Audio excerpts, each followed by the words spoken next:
दोस्तों, इसी तरह मेरे चैनल के साथ जुड़े रहें और अगर अभी तक आपने चैनल को सब्सक्राइब नहीं किया तो प्लीज जल्दी से सब्सक्राइब कर लें ताकि मैं इसी तरह आपके लिए बेहतरीन और दिलचस्प वीडियोस लाती रहूं।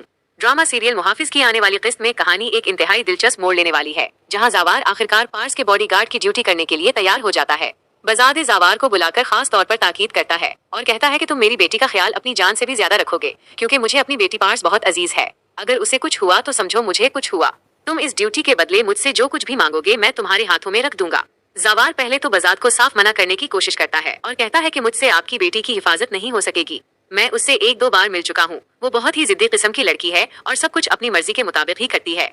लेकिन बजाद उसकी एक नहीं सुनता और कहता है कि ये काम अब तुम्हारा है, उसे संभालना अब तुम बेहतर जानते हो कि उसे किस तरह हैंडल करना है। दूसरी तरफ जब जावार बाकायदा अपनी ड्यूटी का चार्ज लेता है तो पार्स के सामने जाकर खड़ा हो जाता है और कहता है कि आज से मैं तुम्हारा बॉडीगार्ड हूँ, तुम जहाँ भी जाओगी मैं तुम्हारे साथ जाऊंगा।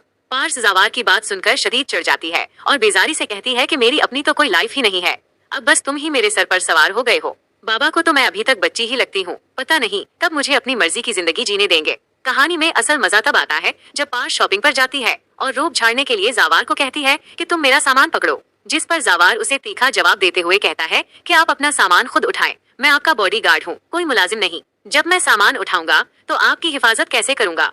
जावार का ये अंदाज पार्स को हैरान और परेशान कर देगा। जहाँ एक तरफ जावार और पार्स के दरमियान नोक झोंक शुरू हो चुकी है, वहीं दूसरी तरफ आफताब के दिल में हसद की आग भड़क उठी है। आफताब अपने बाप के पास जाता है और कान भरते हुए कहता है कि आप मामू को कहीं कि इस लड़के यानी जावार को नौकरी से निकाल दें। वो हर वक्त पार्स के इर्द गिर्द रहता है और मुझे वो लड़का बिल्कुल भी अच्छा नहीं लगता।